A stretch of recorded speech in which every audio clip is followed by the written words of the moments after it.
RDC, l'insécurité était déjà préméditée, préparée avant que Tshisekedi puisse accéder au pouvoir. C'est-à-dire, problème insécurité à RDC, c'est un plan préparé à l'extérieur et il y a des complices internes. À Congolais, Moussous Bazana, 4 complices, entre autres, Bananga, Baké Komi Bamba Biloko, Bari Maji, Baké Komi Bamba na Biloko, et Baebi, et Bandelipe, et Soukate. C'est un plan de la communauté internationale, utilisé les Rwandais pour que piller richesse en cannabis. Au départ, d'abord, c'est ça.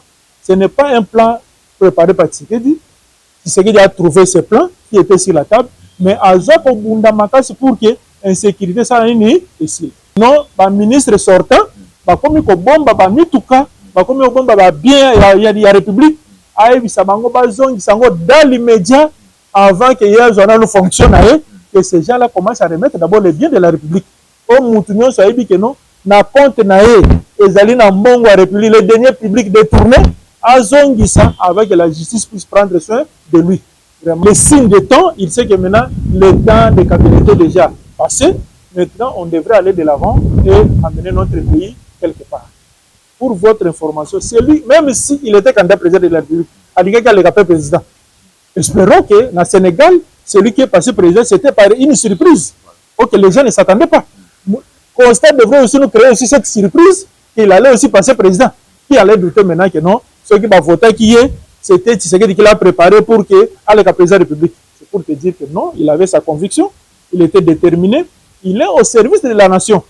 En le suivant, c'est quelqu'un même qui avait porté plainte contre le régime à Kagame, mais il a porté plainte pour un crime contre l'humanité au Kagame, c'est un Congolais avoué à un souci en Mbokanaye. Pourquoi Constant Moutamba na poste du ministère de la Justice? Est-ce que ça jeté que Félix a joué qui pendant la campagne électorale a Constant Moutamba comme opposant pour nommer ministre de la Justice? Ndeko journaliste, ceux qui n'ont pas dit Hollanda, mon amboka Constant Moutamba, j'ai compris c'est quelqu'un qui est inspiré dans le sens de la démocratie. C'est le jeu démocratique. Nous ne sommes pas des ennemis, nous sommes des adversaires.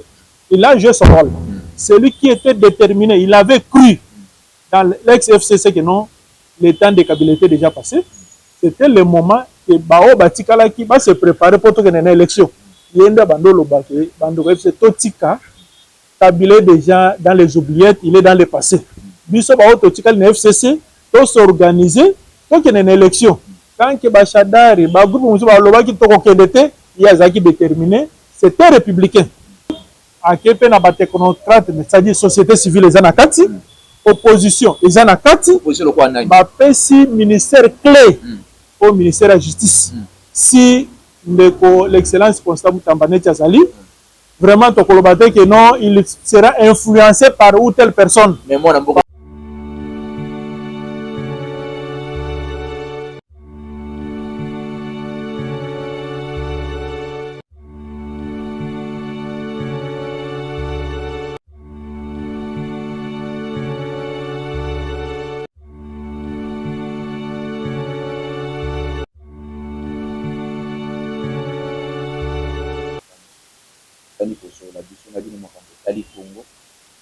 merci tout ça la bande de Sala et de Sala biso bien la proposition pour ça makasi ya ko améliorer sur musala yango pour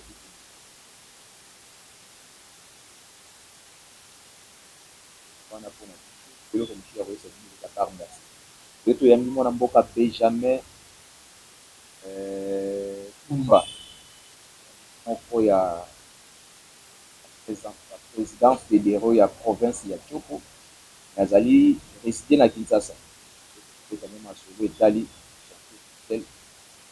qui semaine passée dernièrement maman je dis est-ce que l'IDPS va d'accord na sorti le gouvernement ba ministre bazali nommé de l'état est-ce que on va même l'IDPS va citer la kina yango pour que l'Assemblée nationale va député musu baza pour que le gouvernement dans la va présenter projet na bango bazali contre à côté de mon chemin comme ça moi qui côté sur la mona mona mboka Benjamin Kumba mona mboka bote ndeko journaliste ba congolais ba moni moi kala lisusu ikando le kala lisusu pona kosola na ba makambo tali kongo boni santé ya bana chopo, boni santé IDPS. apesi lisusu matondi ndeko journaliste lokola opesi nga lisusu ngonga ya kobelema liboso etando na yo etando eke oyo sunga Congo yango na remercie lisusu ndeko journaliste na bolingo ozolakisa epa na biso. Avant tout na remercie mokonzi ya mboka mwana mboka Félix Antoine Tshisekedi Tshilombo na oyo auti kolakisa bolingo na Congo wapi peuple congolais renouvelaki mandat na korenouveler mandat na processus yango nde auti konomaki premier ministre pe na ye na collaboration na ye bapiblie gouvernement sous la bénédiction ya bachef ya baregroupement politique oyo ezali na membre ya union sacré kokende na mosika na ndeko mwana mboka Augustin Kabuya ye nde azali coordonnateur ya union sacré. Tomoni ke musala asalaki kitoko lokola informateur jusqu'à ce que banommé premier ministre lelo gouvernement ebimi matondo coup de chapeau epai ya secrétaire général Augustin Kabuya na musala kitoko asali oyo lelo tokomi na gouvernement oyo ezalaki kozelama na bana mboka nyonso parce que gouvernement yango nde ezali korésoudre baproblème sécuritaire social ya développement ya mboka Congo. Lokola gouvernement ebimi yango matondo epai ya président ya république, matondo epai Augustin Kabuya, matondo epai Jean-Pierre Mbemba, matondo epai Kamere, epai ya Papa Mbosso, pour de citer que bao wana tolobi que non, c'est en conjuguant les efforts nde Congo kokende liboso to tolobi l'union fait la force. Na kati ya union wana nde tobengi yango union sacrée yango matondo ezonga epai na bango po ete bana mboka babande kozela gouvernement lokola gouvernement ebimi yango nde ezali bosenga na biso te social développement Congo ebongwana nde yango ekotondi mokonzi ya mboka na oyo auti kosala mpona mboka na ye. Voilà, mwana mboka Benjamin to fungolaka mwa branche moke wana ntango olobi ke port ya union sacrée mais olobi ke union sacrée nde abloqué pendant 6 mois pour gouvernement ebima te baolobi ke bato nyonso bazalaki blocage ya machine politique ya chef de l'état. Ndeko journaliste lokola moi politique ya Congo likambo ya liboso ezali constitution na biso nde eza à la base ya difficulté ya oyo machine politique et l'administration. Élection esalemi le même jour 4 scrutins tala na lolenge wana ezali komema biso na kati ya lourdeur na kati ya kilo po ete administration efanda. Tokoremarke ke na mboka Sénégal les élections locales sont organisées 2 ans avant. Donc moni bango président soki akoti aza na facilité déjà pour asa détecter déjà majorité na ye na kati ya ba structure nyonso kobanda ba élection na ba commune na ba ville ba assemblée provinciale tout ba gouverneur soki moni président sénégalais akoti totalité qui atali gouverneur atali bona automatiquement nyonso eselekaki déjà bien avant. C'est pourquoi il na mboka na biso nyonso scrutin salé au même moment au fur et à mesure ba contentieux électoraux soki ozotala lelo même na ba assemblée provinciale le gouverneur oyo eli babandi musala te mpona nini il y a des contentieux électoraux il faut ici là nde chef de l'état a nommé susu ba gouverneur. Est-ce que difficulté ezouta na place nini pour que tozwa marché soki élection esalami directement chef de l'état banda musaki difficulté eza wapi? Likambo nde yango il faut to retoucher constitution po eza na baoyo bazali koboya bazoyeba te ke ezali mpona volonté ya chef de l'état te ezali mpona koassouplir administration pe mboka ebanda kodémarrer une fois le chef de l'état élu automatiquement le lendemain il peut nommer déjà son premier ministre. Lelo bazo nommer président prêter serment, assemblée provinciale installée, assemblée nationale installée pour nini le même jour les scrutins ils ont créé lourdeur seni azokoka pour gérer l'administration na malamu te pour que babanda d'abord l'assemblée nationale et que le président aille prêter serment pour akokuta déjà majorité pour permettre les installer pour permettre à nommer premier ministre. C'est là où il y a un problème, difficulté dans mboka na biso. L'administration ou na biso je dépend de la constitution. Donc la constitution na biso est qui mal conçue, est mal adaptée, il a toujours se retrouver dans la difficulté. Le chef de l'État s'est retrouvé buté devant cette situation. Oh, quand on assemblée saline, il faut que Lukasiko va valider le mandat. Pour valider le mandat, d'abord le bureau provisoire.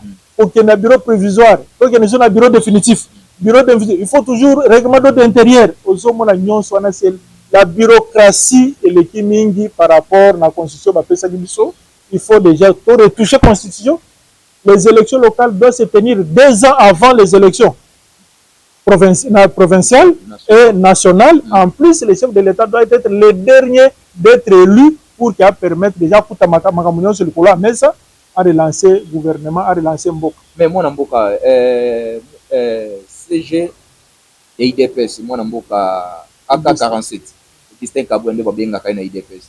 Mais alors, c'est la toute première fois Mboka Nabiso que tout ça, l'élection, parti au Bazum, majorité, c'est la toute première fois que IDPS n'a score lourd. Mais difficulté à cause de tant ce mois bello, les Congolais va remarquer. C'est là qui dit ensemble, il y a une union sacrée où l'individu va réclamer l'accord que ça qui avant l'élection, oui, de pousser les Congolais dans le retard. Les journalistes, ceux qui tolingi tolanda par rapport à la conformité à la Constitution et à l'Assemblée, il faut avoir 251 voix. C'est ça, la majorité simple dans l'Assemblée. Il dépêche comme ça qui 251 voix. Donc, on a 151 ou bien 170 députés. Il fallait ajouter pour tout comme ça majorité. Maintenant, dans ça, il y a un cadre de l'union sacrée. Dans le cadre de l'union sacrée, ils allaient fort à l'union. C'est pourquoi Tolinga se contacter dans l'IDPCT. Tolinga total la force union en place. C'est par rapport à la contribution à la député au niveau de l'Assemblée nationale. Et ils vont répartir. Ils allaient partager la gâteauté. Ça, c'est pour servir la nation. C'est pour gérer la République. Il fallait que total pour permettre chef de l'État à conjuguer effort avec tous les Congolais pour gérer Mboka Nabiso. Est-ce que les gens ont poussé Mboka ou ensemble l'union sacrée pour la révision de la constitution Mboka Nabiso? Il y a révision ou des autres difficulté dans nos quotidiens. Pour le moment, il n'y a pas encore d'obstacle parce que l'Assemblée en plus de cela, le gouvernement sera investi d'ici le 15 juin. Alors, ce qui est ici, c'est au sein du gouvernement. C'est au sein du conseil des ministres. Parce que pour nous délibérer, on a prendre des options, on a ou bien modification de la constitution et d'autres grandes lignes pour gérer la République. Alors, c'est pourquoi il n'y a pas encore d'obstacle, il n'y a rien qui est encore décidé. Nous savons que non.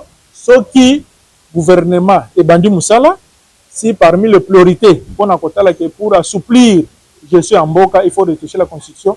Je suis d'accord avec l'ensemble des constitutionnalistes en Mboka, tous les juristes, il y a encore beaucoup de failles dans le système de gestion administrative en Mboka Nabiso. On a considéré aujourd'hui que non, les élections se sont tenues le même jour.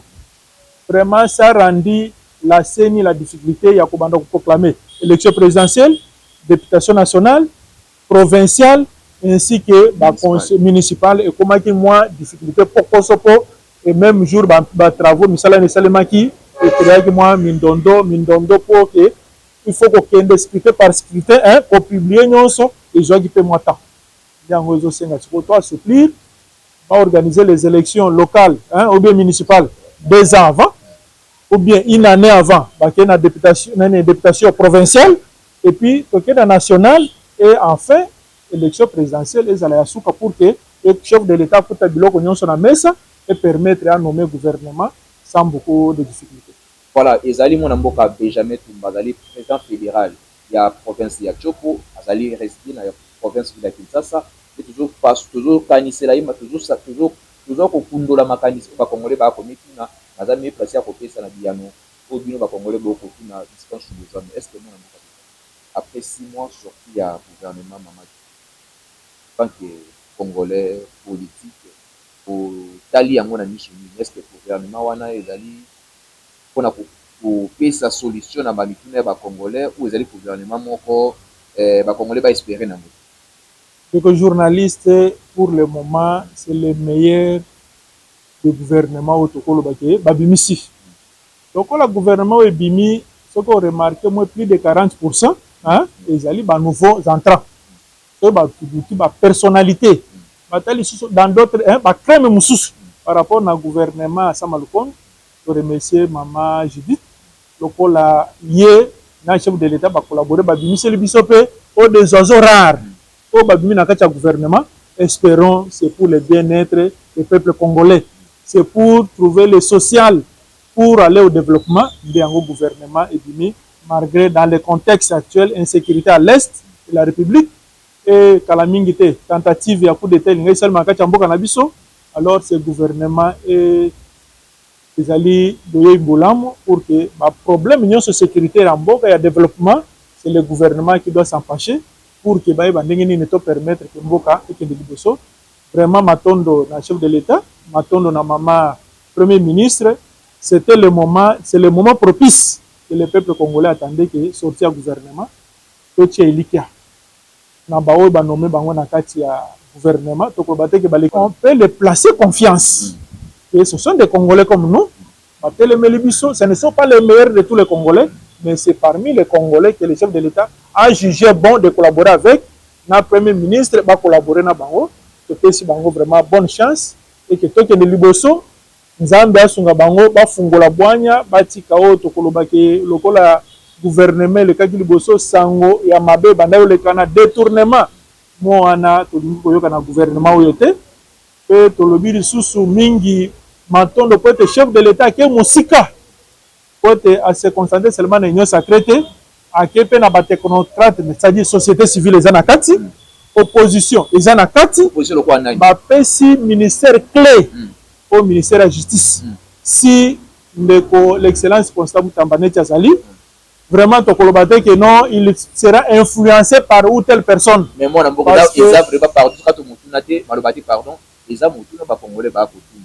pourquoi Constant Mutamba na poste du ministère de la justice? Est-ce que ça jeté que Félix a joué qui pendant la campagne électorale a Constant Mutamba comme opposant pour nommer ministre de la justice? Ndeko journaliste, ceux qui n'ont pas Olanda, mon amboka Constant Mutamba, j'ai compris c'est quelqu'un qui est inspiré dans le sens de la démocratie. C'est le jeu démocratique. Nous ne sommes pas des ennemis, nous sommes des adversaires. Il a joué son rôle. Celui qui était déterminé, il avait cru dans l'ex-FCC que non, le temps de Kabila était déjà passé. C'était le moment que Bao Batikala qui va se préparer pour une élection. Il y a un bandolo baké, bandolo FC Totika, Kabila est déjà dans les oubliettes, il est dans le passé. Biso Bao Totika, le FCC, tout s'organiser, pour qu'il y ait une élection. Quand que Bachadari, Bagou, Baloba qui était, il y a Zaki déterminé, c'était républicain. C'est un juriste de formation, il connaît les signes de temps, il sait que maintenant le temps de Kabila est déjà passé. Maintenant, on devrait aller de l'avant et amener notre pays quelque part. Pour votre information, c'est lui, même s'il était candidat président de la République, a dit qu'il a le président. Espérons que dans le Sénégal, celui qui est passé président, c'était par une surprise. Ok, les gens ne s'attendaient pas. Constant devrait aussi nous créer aussi cette surprise qu'il allait aussi passer président. Qui allait douter maintenant que non, ceux qui vont voter qui est, c'était Tshisekedi qui l'a préparé pour que allait le président de la République. C'est pour te dire que non, il avait sa conviction, il était déterminé, il est au service de la nation. En le suivant, c'est quelqu'un même qui avait porté plainte contre le régime à Kagame, puis il a porté plainte pour un crime contre l'humanité au Kagame. C'est un Congolais avoué à un souci en Mboka na ye. Est-ce que Constant Mutamba a des niveaux, des capacités à faire face devant Kagame et à porter plainte à niveau international? Constant Mutamba, candidat président de la République, prenez cette dimension, hein, c'est lui qui devrait être chef de l'État de la RDC. Aujourd'hui, il est ministre de la Justice et il est aussi juriste, engagé et convaincu, et on lui connaît par sa capacité d'abord d'être un grand scientifique, un juriste de la RDC.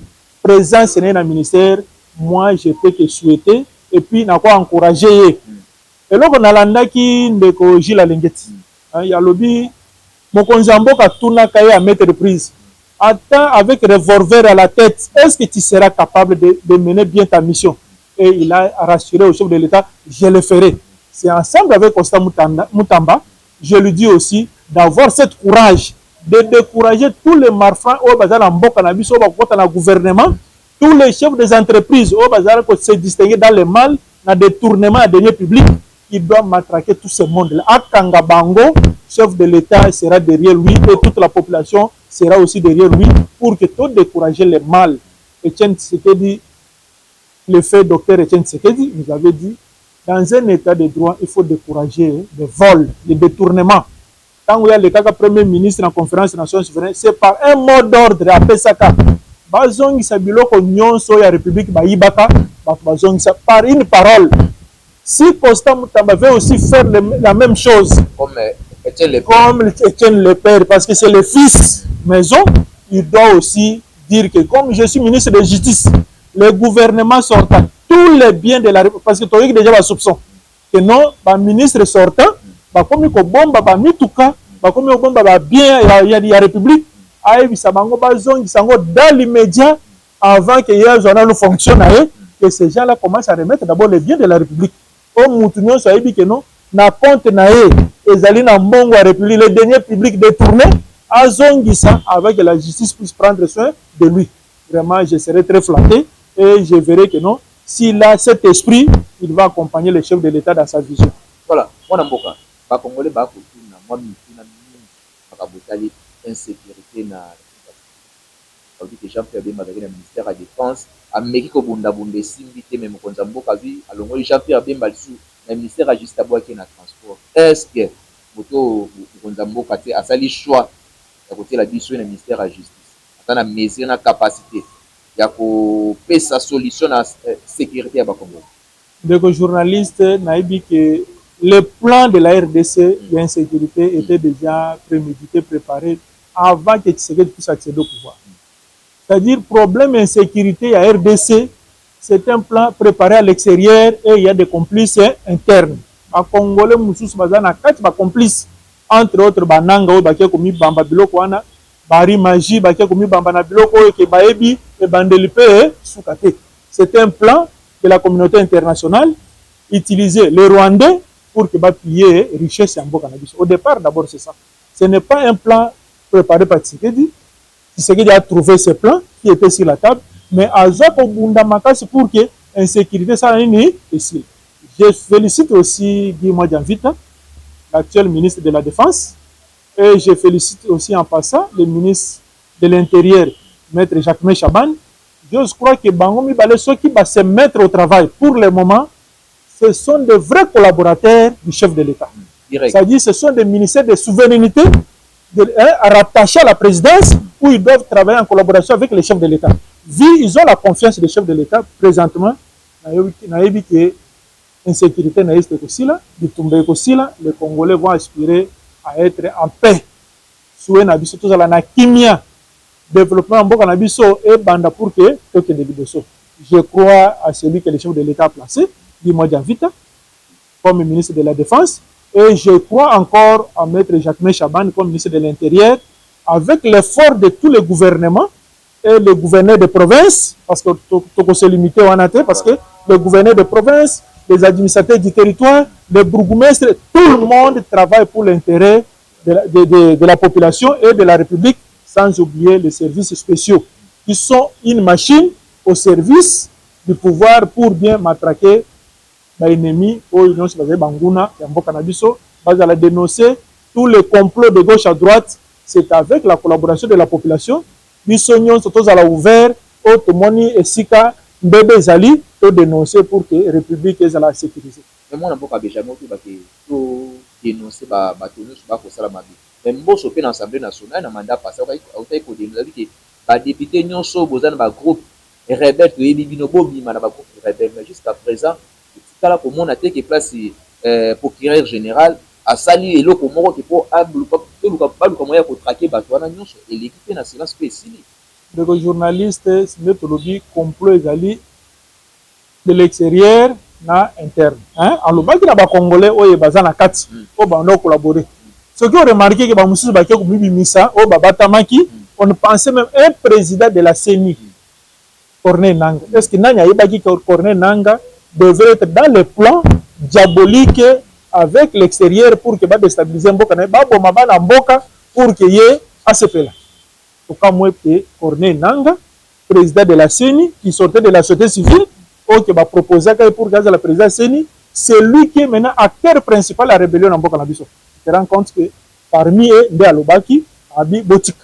Mais il y a place à Tika, Ami Bimisi Lissous pour s'afficher publiquement. Comment on a Ari Magie, le président de la Ligue des jeunes a PPRD. Lui aussi, il s'est manifesté publiquement.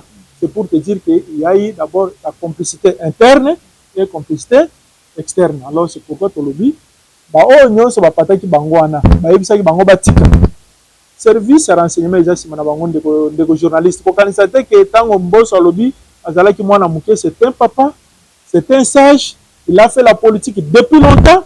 Ayebi, ce qu'il disait, c'était une parole qui pèse.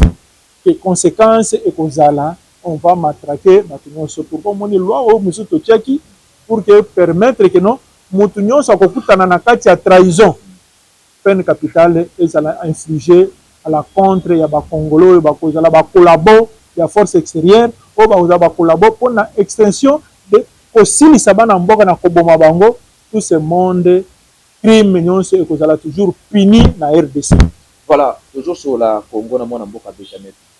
Dans les présidents fédéral, il y a provincial qui combien de seigneurs de bandits. On a beaucoup de gens. Les lots bas congolais. Est-ce que le gouvernement y a un lots bas congolais bas comme d'amboka si plus à ma casse ministre de la jeunesse on dit à TikTok na Facebook réseaux sociaux nous sur ça est-ce que l'avenir de la jeunesse congolaise assuré par rapport à eux baza nommé comme ministre jeunesse, transport. Pourquoi nous beaucoup passer toujours dans Jean-Pierre Bemba tout bangani ni ko tia ina na l'écart ya gouvernement. Les journalistes tozongi. La jeunesse, c'est l'espoir de demain. Elenge mwana mwasi wana mama excellente Noëlla au bâti ministre ya jeunesse. Mutu nyonso aza na passé na ye, supposons aza na passé na ye, lelo ezali téléphone ekomi okangi photo peut-être sans arrière-pensée, manipuler la photo, la vidéo pour que monter et le contre eux. C'est pourquoi je n'entre pas dans des polémiques. Le chef de l'État s'est nommé que la jeunesse puisse la placer confiance. C'est ça la jeunesse. Jeunesse, il y a beaucoup de moninga na bino, mais c'est à vous maintenant de l'accompagner avec vos conseils. Critique, c'est bon, mais critique constructive, c'est une bonne chose pour qu'il y ait peu à me retrouver que non, ceux qui n'ont pas de mbeba, baninga nanga li susu, toko ya mbeba oyote. Ceux qui ont eu kozala solo, mais ceux qui ont solo te, que va monter plan mongo pour na ko dénigrer, vraiment toko se pelango mingi te parce que azali elenge lokola bino, ce n'est pas tous les jeunes qui ont sauté de tenu, baninga va se retrouver comme ministre de la jeunesse. Voilà. Parmi les jeunes au Wananda Bini, ezala qui gérer na ba jeune entre autres excellence Yves beaucoup azala qui wana si manango ba tchaki mususu alors lokola oyo pe aye ya mwasi encourager quand même cette dame pour que a exercer fonction na ye oyo que république et confier ye biso pe nyonso to soutenir ye ba jeune nyonso bozala ba conseiller na ye bozali na structure bengi conseil national ya jeunesse. Cette conseil national de la jeunesse c'est pour donner des conseils. Maintenant, tant que nous avons structure, nous avons supposé que akosala musala elongo bani na intérêt ya ba jeune nyonso. Osimbaki mwana mboka Jean-Pierre Mbemba Gombo abiki baja za mupanzi bango bali bakolo mingo ti bango mupanzi vous pensez que Jean-Pierre Mbemba bozongi si comme ministre de transport banga te bozobanga kolongola Jean-Pierre Mbemba na ndeko journaliste soki oyebi histoire mboko malamu Jean-Pierre Mbemba c'est un opérateur économique et puis il a opéré beaucoup dans le domaine d'aviation. Je reviens encore de vos journalistes. Sibé Zahir est bien privé. La famille Mbemba. Parce qu'il y a un contrat na bango to ebite ndenge nini parce qu'il y a un partenaire pour na avion. On n'entre pas dans leur gestion. C'était une gestion familiale. Il y avait peut-être une crise dans leur société familiale où ça ne concerne pas. L'État congolais soit apprécié par la responsabilité dans la gestion des transports. C'est à nous maintenant de lui demander, M. Jean-Pierre Mbemba, ministre du Transport et Voies de Communication. Excellence, total de très près, il y a des problèmes de flotte, aviation à Congo, Société nationale, les gens en difficulté, Congo Airways. C'est à vous maintenant de veiller pour que les bandengines puissent se déplacer. Bolamugi Tongo, pourquoi après quelques temps, billet d'avion, ils ont matin, ça nous choque. Nous autres autant mingi na kati ya Congo nous avons retrouvé la muki tongo billet zalaki 190 et comme 200 comme 225 ils ont mata ça choque les esprits peut-être au veiller sur ce cas tozongi lisusu ba voie ferrée ngai neti nazo tambola na kati ya mboka ya Congo Maniema ezali relié na Katanga à travers voie ferrée et bongi ezonga en bonne forme. Ce soki tokamati kobanda nord otuele bazuele jusqu'à l'équateur kokoma na Bumba voie ferrée yango nde ezalaki. C'est pourquoi les Belges avaient dit sans les chemins de fer le Congo sera inaccessible. Soki tozongisi ba voie ferrée comme dans le temps toyokaki na kati ya ngumba Kinshasa ba transport ya nini ya ba TGV ba biloko ndenge wana soki ezalaka réellement et se réalisaki, on allait voir que la ville de Kinshasa, on avait une facilité à kotambola pour se déplacer d'un coin à une autre sans beaucoup de problèmes. Le lot de transport en commun dans la ville de Kinshasa est comme casse-tête. Ceux qui montent à côté à Seleti, comme à ville, pour les Kachango, vraiment c'est un calvaire. Ceux qui ont na Ipen, pour comme à Katia, ou comme à magasin, ou comme à centre-ville, c'est casse-tête. Obimi Ipen, pour comme à Nini, na rond-point Ngaba, ou comme à Tanzela, Kingasani, c'est un casse-tête. Le transport des hommes matin, des heures à zéro, et en plus de cela, les autres ça dit temps. TB na kokolo ezalaki ba bateau na biso e bandaki otambola na kati ekokende Kisangani, Bumba, Lisala, ekomi na mboka Kinshasa na biloko ya kolia. Vraiment ba bateau ane zonga parce que bandaki ko aider biso mingi population na ba moyen oyo tozali nango ya mukie o matino na bateau okomi na Kisangani. OK na Bumba, okomi Lisala. Mais ceux qui ont sonné zongi tokobete les coups de chapeau parce que il aurait contribué na social à peuple congolais pe azakozala kati ya vision ya chef de l'état avio ezonga malamu ba trezonga banzela e bonga oyo ko relier toute la république parce que le problème c'est inaccessibilité d'une province à l'autre par la voie routière. Même une province auquel de tel territoire à tel territoire est commis casse-tête parce que banzela nyon c'est commis potopoto mabulu et commis passi vraiment ceux qui ont veillé par rapport au contrat chinois au chef de l'État il y a un 7 milliards de dollars où ils allaient déjà disponibles qui va réaliser de l'eau vraiment ça sera une bonne chose et le peuple congolais sera tellement reconnaissant envers notre chef de l'État et le gouvernement de Maman Judith ainsi que tout l'ensemble du gouvernement. Nous vous serons tellement reconnaissants na ministère na effort à fournir pour l'intérêt du bien-être social. Voilà, pour l'intérêt de la population congolaise, il y a un Benjamin tout à l'heure. On aura besoin de questions à sous-capé pour 3 minutes. Pour la deuxième phase, il y a un projet à 145 pour la deuxième phase. Est-ce que les Congolais pour la deuxième phase pour la retomber pour la des journalistes na Tamboli nazali moto azofana na Kinshasa lokola stadete na Tamboli nazokende na ba province nakuti vraiment des signaux forts des bureaux administratifs des écoles par centre vraiment presque dans les coins inaccessibles au kuti déjà que bato ya programme 145 de territoire ba bandi fondation ba élever mur ba charpente ba mususu pe et Cécilie ba école mususu est commis accessible et utilisable par la population. Les bureaux administratifs déjà est commis utilisé par les administrateurs du territoire de Tosengi que na cadre wana d'infrastructure de base ça va mais zela vraiment est la prioritaire dans tout ça pour bien que le Congo soit plus stable et accessible. Zela nyonso et bonga, c'est ça les souhaits des petits peuples, c'est ça les souhaits des Congolais qui est dans le fin fond. On a Tamboli, moi j'ai fait des kilomètres et des kilomètres sur la moto, c'est pénible. En Kolobate que vraiment c'est, on peut encourager tout, on peut toujours souhaiter que les meilleurs soient faits pour que le peuple congolais soit dans la joie. Pas bon Zela, parce que c'est dans le programme de 145 territoires. Batiamai, ça sera une bonne chose.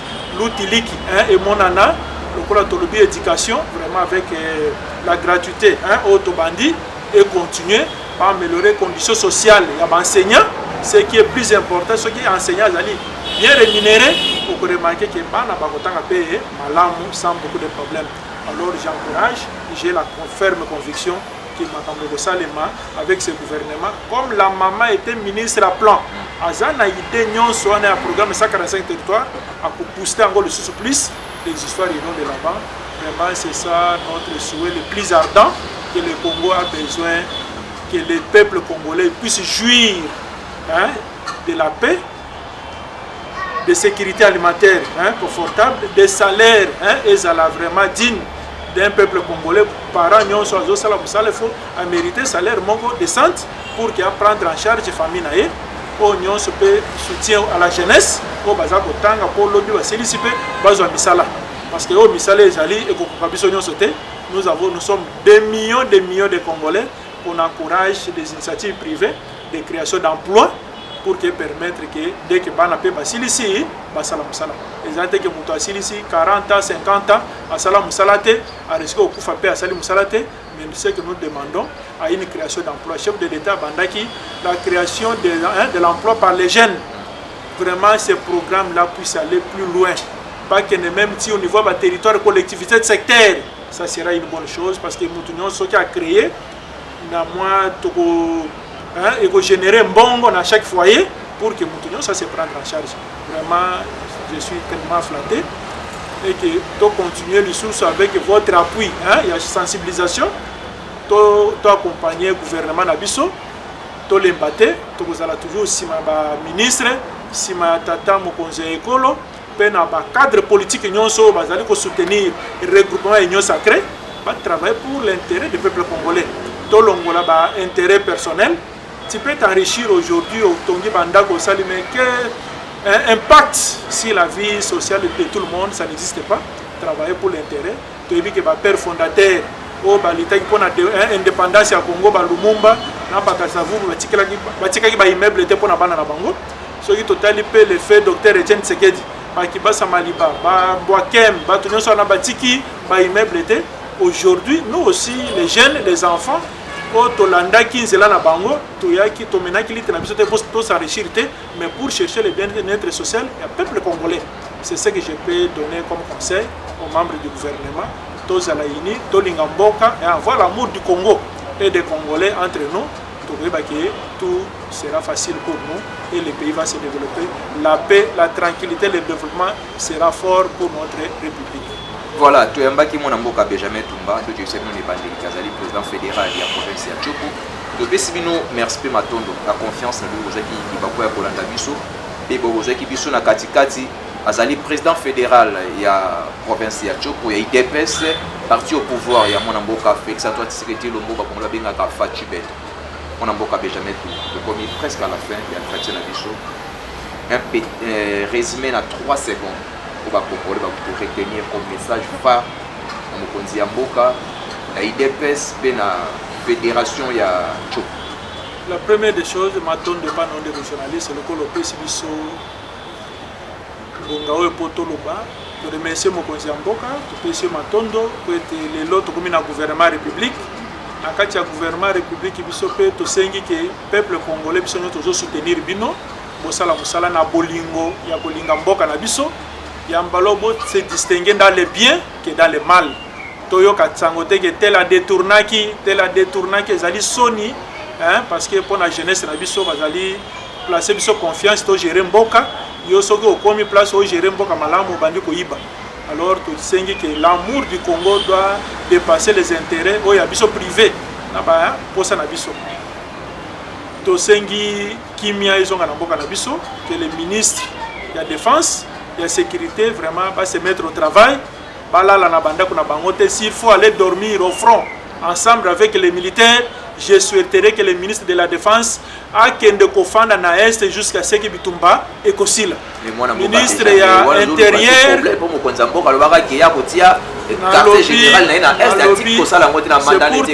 pour te dire que présentement l'armure, arsenal militaire au chef de l'État, sombi pour la République, a veillé pour la sécurité de son pays. Il a doté l'armée, il a formé les militaires. C'est pour te dire que le chef de l'État est ensemble avec le peuple de l'Est. Parce que j'ai vu les militaires qui étaient formés à Lokando, formés à Kisangani, formés à Katanga, à converger par militaires, formés à l'extérieur, à converger par l'Est pour que Baluka Kimia pour Namboka Nabiso et Zoa Kimia. Alors c'est pourquoi Tobakisi Lissousou, dans ma canissoine, le chef de l'État, que le ministre de la Défense, sa place, sa demeure doit être au front, ensemble avec les militaires. C'est ça mon souhait. C'est ça l'idée que tout Congolais doit avoir pour que les militaires se sentent na kati ya assurance na kati ya soutien total que ministre biso défense eko fanda elongo na biso pour que kimia ezonga na kati ya est ya République démocratique du Congo. En plus de cela, le ministre na biso lisusu ya intérieur a boosté encore plus sur la sécurité. Il doit impliquer tous les Congolais biso nyonso to veiller pour mboka liso likolo na liso to sécuriser mboka na biso po ete kimia munguna tango kokota na kati ya ndako na bino bia kozala pembeni pa ba voisin pour dénoncer bango po ete kimia ezonga na kati ya mboka na biso to aspirer na bien-être social, to aspirer na développement pour ete Congo na biso ezala plus fort et plus beau qu'auparavant. Voilà, merci. Tu as dit que mon amboka Benjamin Tumba pour moi qui était toujours liboso. Mais pour ça la passe sur biso bilingue à Congo to kotika la kaka otoza parce que l'entrée à fidèle ayakana ba Rwanda na mboka na biso.